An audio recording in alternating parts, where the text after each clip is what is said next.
So, what happens when you take Warren Buffett's legendary investment playbook and apply it to a massive healthcare company like Merck? Well, today we're going to find out.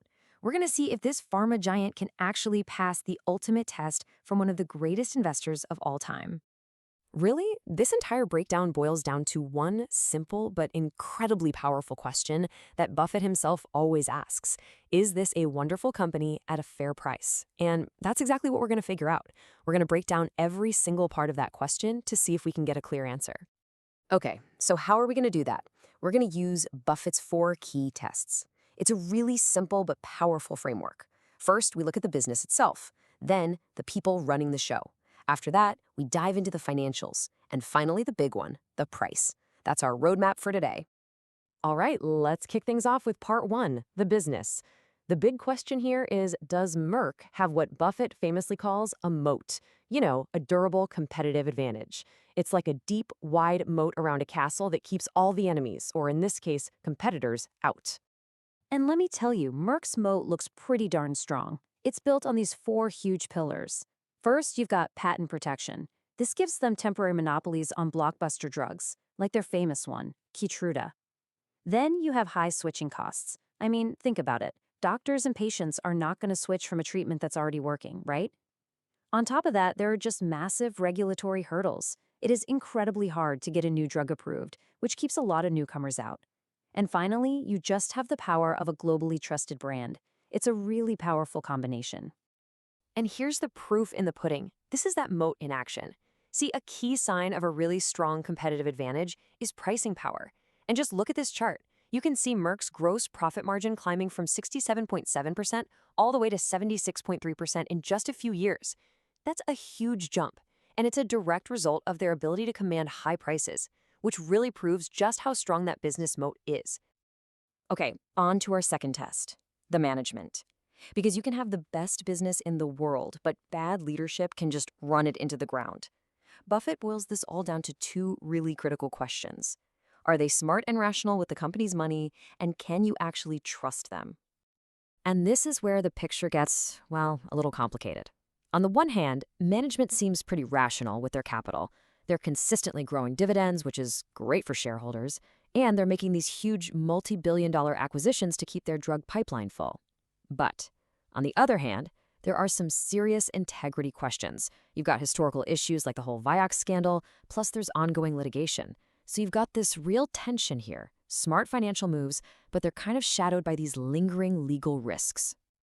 All right, time for our third test, the financials. Let's pop the hood and dig into the numbers to see if they tell a story of a strong, healthy company.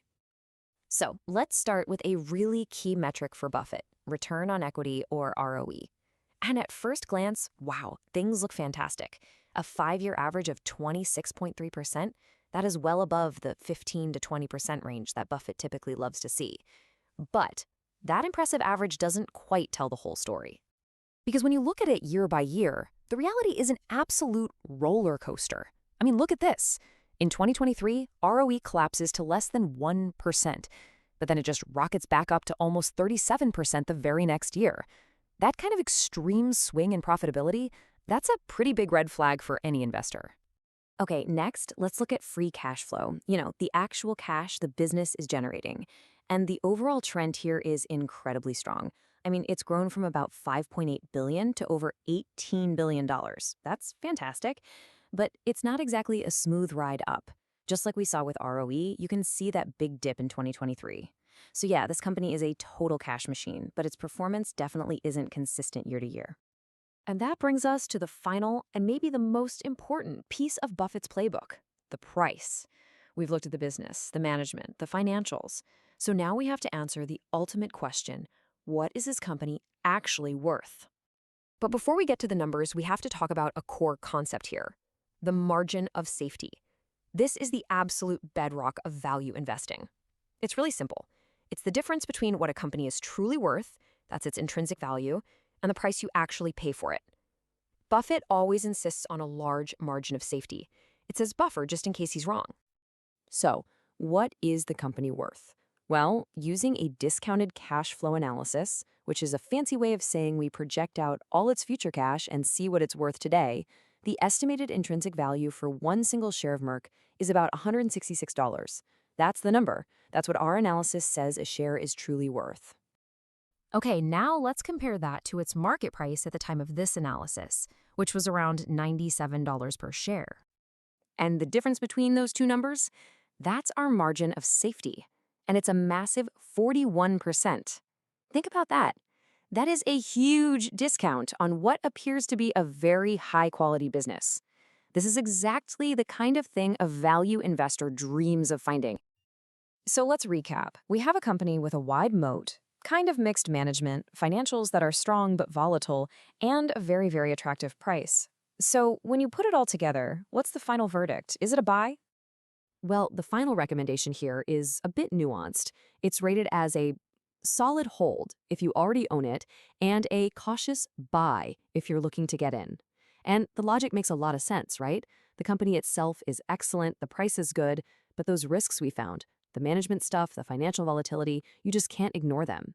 At the end of the day, it's that large margin of safety that makes it compelling, because it gives you a cushion against those potential problems. So it all comes down to this one last question for you to think about. On the one hand, you've got a wonderful company with a wide moat, and it's trading at a huge 41% discount. But on the other hand, you have those real risks with its management history and its shaky financial consistency. So the question is that discount big enough to make up for those risks? Based on this analysis, the final call, well, that's up to you.